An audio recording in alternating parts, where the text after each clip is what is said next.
حميد.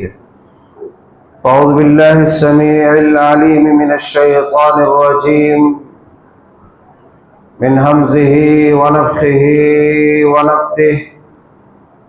بسم الله الرحمن الرحيم. ولا تقتلوا النفس التي حرم الله إلا بالحق. سبحانك لا علم لنا إلا ما علمتنا إنك أنت العليم الحكيم. رب اشرح لي صدري ويسر لي أمري واحلل عقدة من لساني يفقه قولي. رب زدني علما اللهم ارزقنا فهما.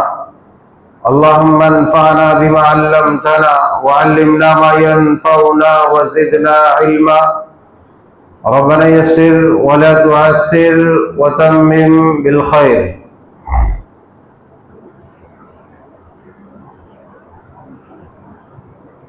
ہر قسم کی حمد و ثنا بزرگی و برتری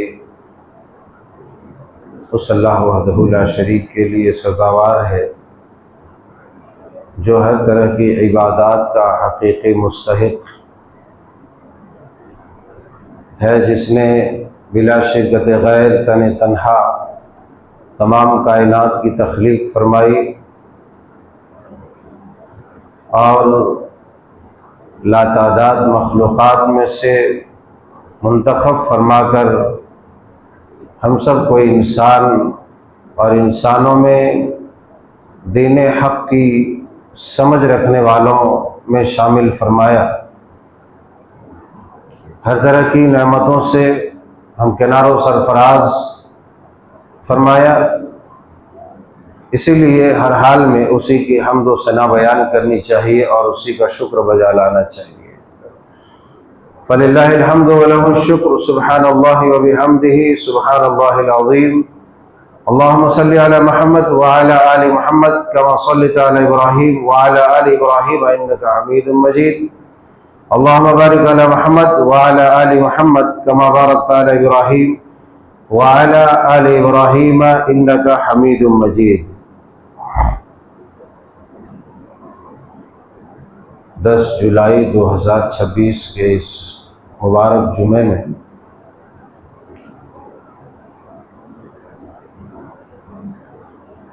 سات مہلکات کے تعلق سے آپ کی سماعتوں کے حوالے چند باتیں کرنے کی کوشش کی جا رہی ہے.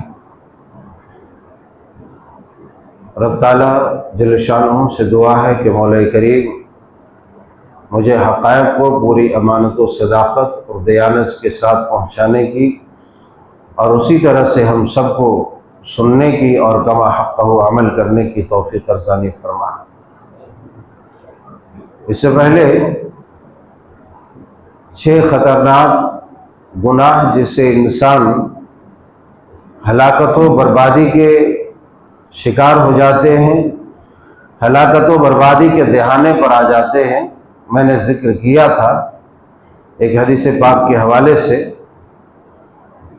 مسلم شریف کی بڑی ہی معروف حدیث سے سیدنا حضرت ابو ہریرہ رضی اللہ تعالی عنہ بیان فرماتے ہیں ان رسول اللہ صلی اللہ علیہ وسلم قال اجتنبوا السبع الموبقات. قالوا يا رسول الله صلى الله عليه وسلم وما هن؟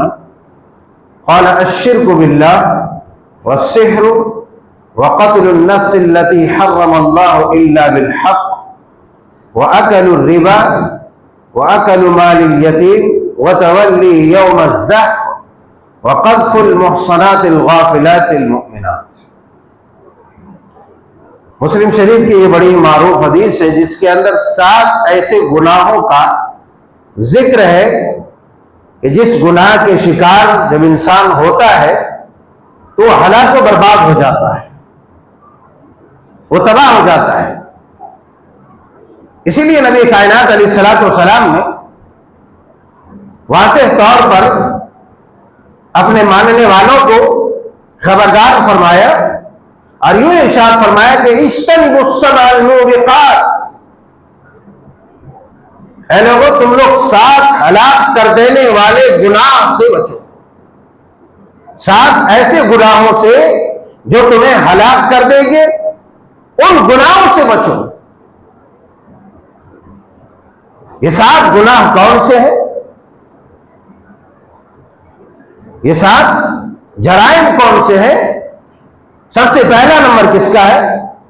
حدیث پاک میں دیکھتے ہیں صحابہ کرام علیہ رضوان نے فوراً سوال کیا کہ وما ہم یا رسول اللہ، اے اللہ کے پیارے نبی صلی اللہ علیہ وسلم، وہ 7 مہلکات کون سے ہیں، وہ 7 گناہ کون سے ہیں جس میں پڑھنے کی وجہ سے انسان ہلاک ہو جاتا ہے؟ یعنی اب اس کا کچھ بھی نہیں بچتا، دنیا میں آخرت میں سب فنا، سب ختم، ہلاک ہو گیا، برباد ہو گیا، ختم، اب اس کے پاس کچھ بھی نہیں ہے۔ 7 تباہ کرنے والے گناہ۔ قال نبی کریم صلی اللہ علیہ وسلم نے ارشاد فرمایا الشرک باللہ، الشرک باللہ، اللہ تعالی کے ساتھ شرک کرنا، اللہ تعالیٰ کے ساتھ شرک کرنا، یہ سب سے پہلے آپ نے بیان فرمایا، اس لیے کہ یہ جرم عظیم ہے اور ظلم عظیم بھی، یہ ظلم عظیم ہے۔ اس ظلم کے ارتکاب کے بعد اب انسان کے پاس کچھ بھی نہیں رہ جاتا، اس کی آخرت تباہ ہو جاتی، اس کی آخرت برباد ہو جاتی۔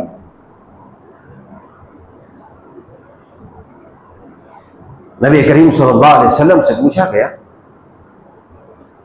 کہ اللہ کے نبی صلی اللہ علیہ وسلم سب سے بڑا گناہ کون سا ہے؟ ائی ذنب اعظم، اے اللہ کے پیارے حبیب سب سے بڑا گناہ کون سا ہے؟ آپ نے فرمایا ان تجعل للہ ندا وهو خلقک، صحیح بخاری کی حدیث، ان تجعل للہ ندا وهو خلقک، کہ اللہ تعالیٰ کا کوئی شریک و ثانی ٹھہرانا جبکہ اس نے تنے تنہا تمہیں پیدا فرمایا ہے، اس نے تنے تنہا تمہاری تخلیق فرمائی ہے، اس نے تنے تنہا تمہیں بنایا ہے، تمہاری تخلیق میں اس کا کوئی شریک و ساجی نہیں ہے۔ ان تجعل للہ ندا، کہ اللہ کے ساتھ تم کسی کو شریک و ساجی ٹھہراؤ، وَهُوَ خَلَقَكَ، جبکہ اس نے تمہیں تنے تنہا پیدا کیا ہے۔ شرک ظلم عظیم ہے۔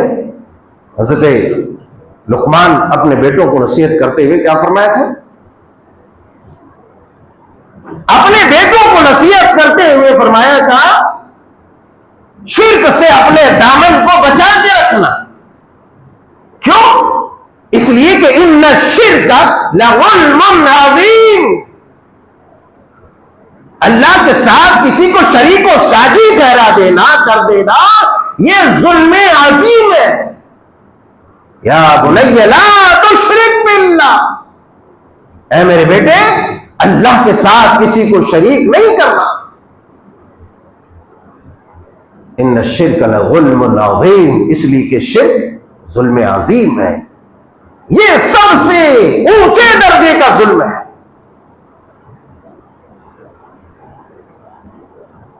شرک کی 2 قسمیں،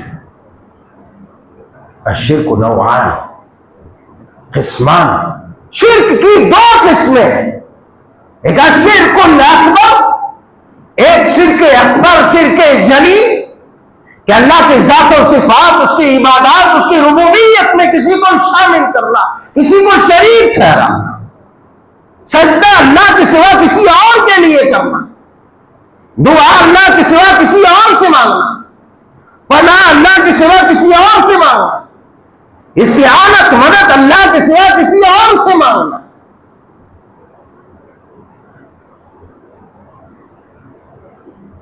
اللہ نے تخلیق فرمائی، اللہ ہی خالق حقیقی، مالک حقیقی، رازق حقیقی ہے، اب رزق اس کے سوا کسی اور کے یہاں سے طلب کرنا، نہ کوئی دے سکتا ہے، نہ کوئی اس قابل ہے، اور نہ اللہ کو یہ چیز پسند ہے.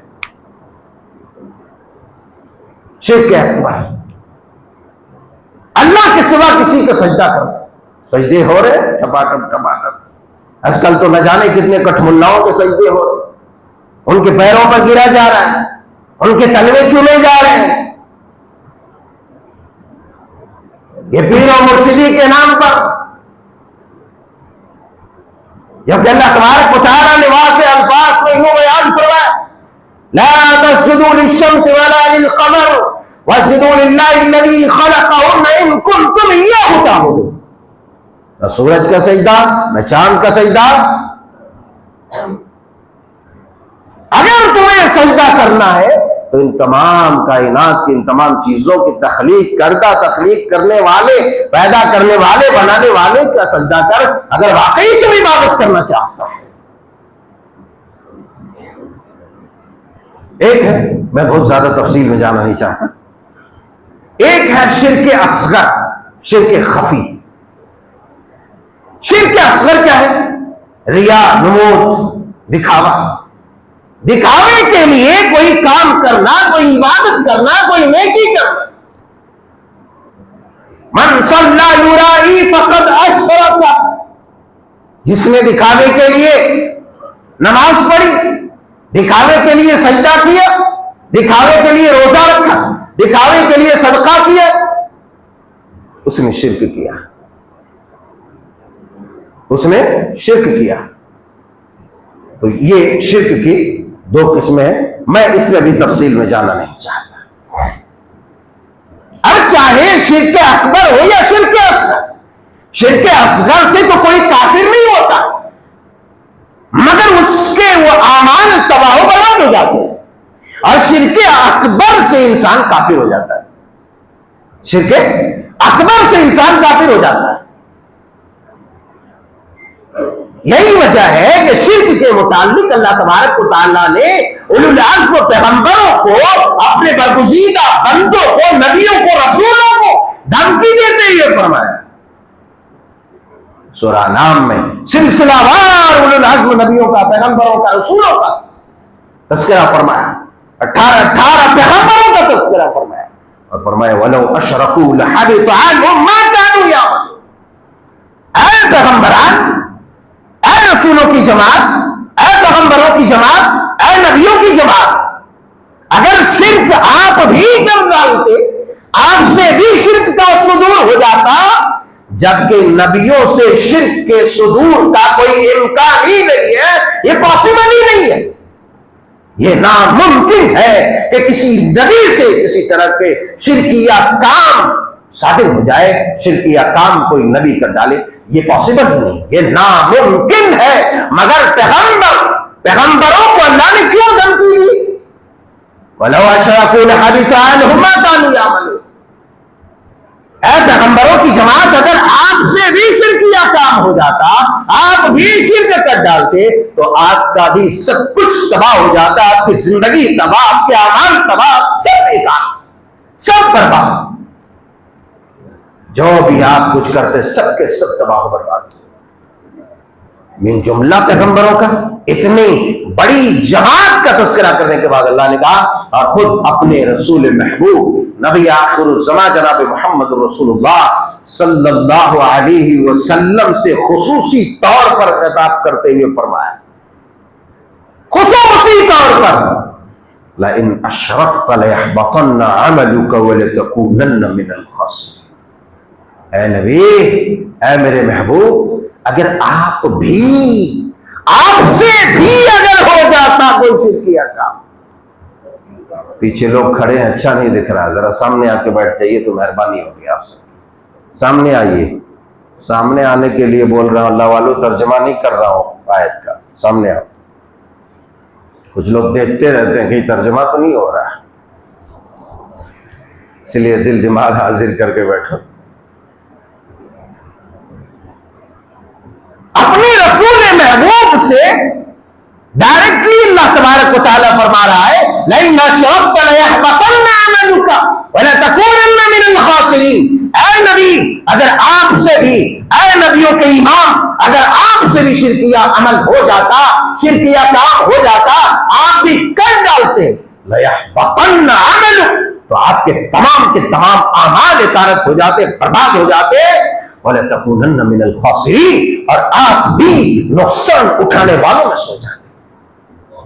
شرک کی قباحت اپنی جگہ پر مسلم و محقق ہے، اس لیے کسی بھی طرح کا شرک ہو اپنے دامن کو بچا کر رکھنے کی کوشش کرو۔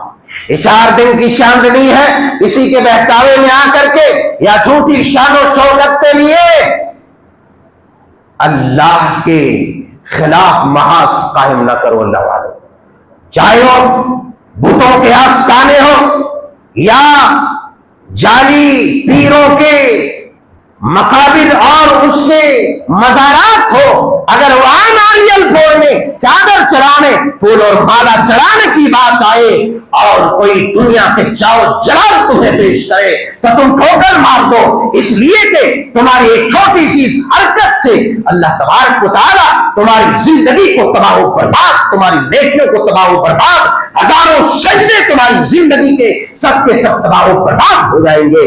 اس لیے اگر دنیا کی بادشاہ تمہیں مل رہی ہو مگر اس میں اللہ کی ذات کے ساتھ، اس کی صفات کے ساتھ، اس کی ربوبیت و الوہیت کے ساتھ اگر شرک کرنے کو کہا جا رہا ہو تو آپ شرک نہ کریں اور دنیا کے جاہ و جلال اور سلطنت و بادشاہ کو ٹھکرا دو، اس لیے کہ یہ عارضی اور وقتی ہے، یہ عارضی اور وقتی ہے۔ اگر اسی وقت شرک کرنے کے بعد اللہ تبارک و تعالیٰ نے تمہاری روح کھینچ لی اور پھر دوسری دنیا میں منتقل کر دیا تو ایک ابدی اور نہ ختم ہونے والی زندگی کی طرف چلے جاؤ گے، جس میں اگر آگ ہے تو آگ ہی آگ ہے، اور اگر آسائش ہے تو آسائش ہی آسائش ہے۔ اس لیے خصوصی طور پر نوجوان طبقہ، لیڈران طبقہ چھوٹی چھوٹی چیزوں میں، چھوٹے چھوٹے عہدوں کے لیے اللہ کے ساتھ شرک نہ کرو، اللہ کے ساتھ شرک نہ کرو، شرک کے راستے پر نہ چلو، تمہارے 1000 سجدے، ہزاروں روزے، تمہاری زندگی کی ساری نیکیاں پل بھر میں خاک میں مل جائے، پل بھر میں خاک میں مل جائے گی۔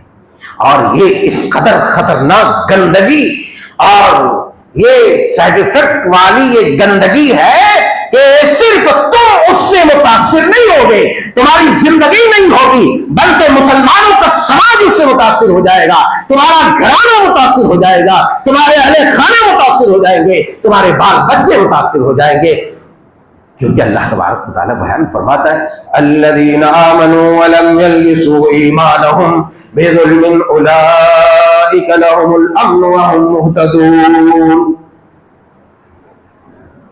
الذین آمنوا ولم یلبسوا ایمانہم، جس نے اپنے ایمان کو شرک کی گندگی سے یعنی ظلم کی آلودگی سے آلودہ نہیں کیا، اپنے ایمان کو داغدار نہیں کیا، ظلم سے مراد یہاں شرک ہے، تو ایسے ہی لوگ ہدایت والے ہیں اور ایسے ہی لوگوں کے لیے امن و امان ہے۔ اگر تم شرک کے ڈگر پر چلو گے، شرک کی راہ اختیار کرو گے، شرک کے راستے پر چل جاؤ گے، امن و امان سماج سے ختم ہو جائے گا، امن و عاشقی اٹھ جائے گی، اور پھر فساد اور ظلم اور ظلمتوں کا لامتناہی سلسلہ جاری ہوگا جو پھر کبھی نہ ختم ہونے والا ہوگا۔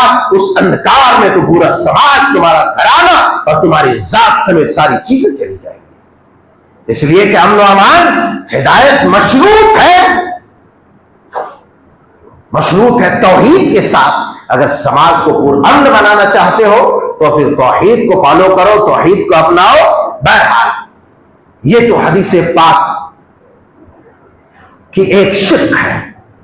سب سے پہلا جو بڑا گناہ ہے ہلاک کر دینے والا، اس کے تعلق سے آپ نے یہ مختصر بات سماعت فرمائی۔ آپ علیہ الصلوۃ والسلام نے بیان فرمایا سب سے پہلا جو گناہ ہے انسان کرنے کے بعد ہلاکت کے شکار ہو جاتا ہے، وہ کیا ہے؟ الشرک باللہ، الشرک، شرک۔ تو ہمارے سماج میں شرک یا کام یہ عام سی بات ہے، اس لیے کہ بہت سارے شرکیہ اعمال، شرکیہ کام کو ہم شرک ہی نہیں سمجھتے، ہمارے پاس اتنا علم ہی نہیں ہے، وہ باریکیوں کی وضاحت نہیں ہو پاتی ہے، نہ ہی ہم سیکھنے کی کوشش کرتے ہیں، نہ ہی ہم سمجھنے کی کوشش کرتے ہیں، نہ ہی دینی محافل میں آدھا گھنٹہ دے لیں کہ ہم کھائی لیں، اس لیے کہ جو آدھا گھنٹہ دینی محافل مجالس میں ہم دیں گے، ہم دوسرا کام کر لیں گے، دوسروں کے ساتھ، اپنے دوستوں کے ساتھ ٹائم سپینڈ کر لیں گے، اور اس کے ساتھ اور اس کے ساتھ اور وہاں اور یہاں چلے جائیں گے، کون یہ مولوی ملوں کی بات سنے؟ تو پھر اندھکار تمہارے انتظار میں ہے، الشرک۔ اور اللہ تبارک و تعالیٰ نے واضح طور پر بیان فرما دیا، واضح طور پر بیان فرما دیا، انہ من یشرک باللہ فقد حرم اللہ علیہ الجنۃ ومأواہ النار۔ تو ہزاروں سجدے لے کر کے آؤ، ہزاروں روزے لے کر کے آؤ، ہزاروں صدقات و زکوٰۃ لے کر کے آؤ، اور پوری زندگی میں ہزاروں حج لے کر کے آؤ۔ ہزار حج تو کوئی لے کے نہیں آ سکتا، مگر ہزاروں حج کے برابر عمل تو لے کے آ سکتا ہے، اس میں کوئی شک والی بات نہیں ہے۔ وہ اپنی زندگی میں سینکڑوں حج لے کر کے آ جائے، مگر اس کا ایمان، اس کا عقیدہ اگر شرک سے مبرہ نہیں ہے، شرک سے خالص نہیں ہے، شرک سے صاف نہیں ہے، تو پھر اس کا وہ ایمان، اس کا وہ شرک کی وہ آلودگی اس کے ایمان کو گدلا کر دے گی، اور جب شرک کی آلودگی سے، کفر کی آلودگی سے اس کا ایمان گدلا ہو جائے گا، تو پھر اللہ تبارک و تعالیٰ کا یہ فرمان اس پر صادق آ جائے گا۔ اللہ تبارک و تعالیٰ بیان فرماتا ہے، انہ من یشرک باللہ، جس نے اللہ کے ساتھ شرک کیا، فقد حرم اللہ علیہ الجنہ، تو اللہ نے اس پر جنت حرام کر دیا، ومأواہ النار، اور پھر اس کے لیے ایک ہی راستہ کھلا رہے گا، اس کا ایک ہی ٹھکانہ وہ جہنم ہے، وما للظالمین من انصار۔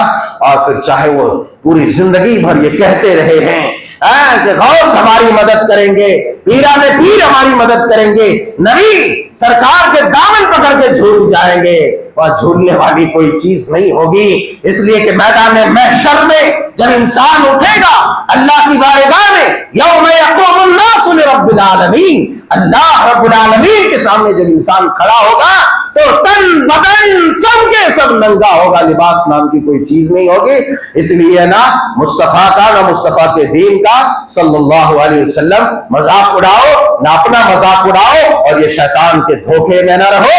قیامت کے دن سرکار، یعنی یہ سرکار بی جے پی والے، کانگریس والے، ٹی آر ایس والے، بی آر ایس والے، یہ مت سمجھ لینا، نہیں تو دبا دبا کے ایک کی جگہ 3 ووٹ ڈالو گے، بھائی یہ سرکار چھوڑا لیں گے۔ سرکار سے لوگوں کا مراد کیا ہے؟ لوگوں کی مراد سرکار سے نبی کائنات علیہ الصلوۃ والسلام ہے، یعنی حضور بچا لیں گے، حضور بچا نہیں لیں گے۔ وہاں تماشا دیکھو گے، جب حضور کہیں گے آنے دو آنے دو، فرشتے کہیں گے آپ کو پتہ ہی نہیں آپ کے بعد انہوں نے آپ کے دین میں کیا کیا ہے، سوکن سوکن لمن غیر آباد ہے، دھتکار دیں گے تب پتہ چلے گا۔ یہاں نہ بی جے پی کی سرکار چلی، نہ کانگریس کی سرکار چلی، نہ کسی اور کی چلی، نہ نبی کریم صلی اللہ علیہ وسلم سے ہماری جو جھوٹی محبت تھی اور جو جھوٹا دعویٰ تھا، بغیر عمل کا وہ دعویٰ بھی ناکام ہو گیا، ہم نامراد ہو گئے، اور نبی کائنات کی حوض کوثر سے دھتکار دیے ہم کو۔ اس لیے ابھی ہوشیار ہونے کی ضرورت ہے، ابھی ہوشیار ہونے کی ضرورت ہے، کوئی بھی نہیں بچا سکتا۔ یہاں تک کہ محبت میں غلو اور افراط کرتے کرتے ہم اللہ کے نبی کو اللہ کے برابر اس کا شریک و ساری ٹھہرا دے رہے ہیں، تو اللہ تبارک و تعالیٰ کہاں چھوڑے گا؟ بھائی اسی کا دوست ہے، تمہارا دوست ہے، تمہارا جگری دوست ہے، پسینہ گرے جہاں تیرا میں خون بہا دوں گا والا، تمہارے ایک قطرے پسینے کی وجہ سے کوئی تمہارے اوپر آنچ نہ آنے پائے، ہم اپنا خون بہا دیں گے۔ اگر ایسا بھی دوست ہے نا، ایسا بھی دوست ہے، تو کیا وہ دوست اپنے دوست کو اپنے اہل خانہ کے ساتھ دیکھنا پسند کریں گے، ملانا پسند کریں گے، ایک گھر میں تنہا دیکھنا پسند کریں گے؟ اپنے لائف پارٹنر کے ساتھ اپنے دوست کو ایک کمرے میں کوئی تنہا دیکھنا پسند کرے گا؟ ہے تو جگری یار، جگری یار ہے نا، محبوب ہے آپ کا، کوئی پسند کرے گا؟ کوئی نہیں کرے گا۔ بغیرت کوٹھے میں گزارنے والا بھی ہوگا نا دن اور رات، وہ بھی پسند نہیں کرے گا، نہیں کرے گا۔ تو اے اللہ والو، اے دین والو، اے ایمان والو، اے مصطفیٰ والو، مجھے یہ بتاؤ کہ اللہ اپنے محبوب کو اپنے برابر، جو اللہ کو، اللہ کے ساتھ اس کے محبوب کو شامل کر دے عبادت میں، اس کی الوہیت میں، اس کی ربوبیت میں، کیا اللہ تبارک و تعالیٰ اس بات کو پسند کرے گا؟ کبھی نہیں کرے گا۔ اس لیے کہ اللہ بے نیاز ہے، اللہ بے نیاز ہے۔ جب تم جیسا ایک معمولی آدمی اپنے محبوب کو اپنی بیوی کے ساتھ تنہا نہیں دیکھ سکتا، تو اللہ تبارک و تعالیٰ جو بے نیاز ہے وہ اپنے ساتھ کسی کو کیوں کر برداشت کر سکتا ہے؟ تمام کے تمام اس کے بندے اور غلام ہیں، نبی کائنات ہی اللہ کے بندے اور غلام ہے، اور غلام کی صف ایک ہے، آقا کی صف ایک ہے، اللہ کے برابر کوئی نہیں ہے، اللہ کے برابر کوئی نہیں۔ اس لیے ہمیں جاگنے کی ضرورت ہے، کٹ ملاؤں کے جذباتی بیانات سے اپنے ایمان کو گوانے کی ضرورت نہیں ہے۔ اللہ کے برابر کوئی بھی نہیں، اللہ ایک ہے، اکیلا ہے، تنے تنہا ہے۔ رسول اللہ صلی اللہ علیہ وسلم اللہ کے بندے، اس کے غلام، اس کے رسول ہیں، اور غلام آقا کے برابر نہیں رہ سکتے، اللہ کے ساتھ غلام کو ملایا نہیں جا سکتا، یاد رکھو اس بات کو۔ اس لیے مصطفیٰ صلی اللہ علیہ وسلم خالق مصطفیٰ کے برابر نہیں ہے، اللہ کے برابر کوئی بھی نہیں ہے۔ بہرحال 7 مہلکات کا اس حدیث پاک کے اندر ذکر کیا گیا ہے۔ اجتنبوا السبع الموبقات، الشرک باللہ، والسحر، وقتل النفس التي حرم الله الا بالحق، واكل الربا، واكل مال اليتيم، وتولي يوم الزحف، وقذف المحصنات الغافلات۔ 7 میں سے ایک کا آج کے اس خطبے میں احاطہ ہوا، اور ہمیں جاننے اور سمجھنے کی ضرورت ہے کہ شرک کیا چیز ہے، چاہے وہ شرک جلی ہو، شرک خفی ہو، شرک اکبر ہو، شرک اصغر ہو۔ غرض یہ کہ کسی بھی طرح کا کوئی شرک ہو، ہم اس سے اپنے دامن کو داغدار نہ کریں، اپنے ایمان، اپنی عبادات کو آلودہ نہ کریں، کہ کہیں اس کی وجہ سے ہمارے لیے ہلاکت ہمارے سر پر نہ منڈلائے، ہماری دنیا اور آخرت تباہ و برباد نہ ہو جائے۔ انشاءاللہ آئندہ خطبوں میں یہ مزید 6 گناہوں کا احاطہ ہوگا، اور انشاءاللہ تفصیل کے ساتھ ہم آپ کے سماعتوں کے حوالے کرنے کی کوشش کریں گے۔ رب تعالیٰ جل شانہ سے دعا ہے کہ مولا کریم ہم سب کو ہر طرح کے شرکیہ اور کفریہ اعمال سے محفوظ فرما۔ اے اللہ ہم سب کو خالص توحید کا متوالا بنا، خالص موحد بنا، اور توحید کی بدولت پروردگار عالم ہمارے ملک میں، دنیا میں امن و امان عطا فرما، اہل ایمان، اہل اسلام کی مدد فرما، اور اسلام دشمن طاقتوں کو اگر تو ہدایت نہیں دینا چاہتا تو اس سے نپٹ لے، ہمارے بازوؤں میں وہ طاقت نہیں، وہ زور نہیں، وہ قوت نہیں۔ آمین تقبل یا رب العالمین وآخر۔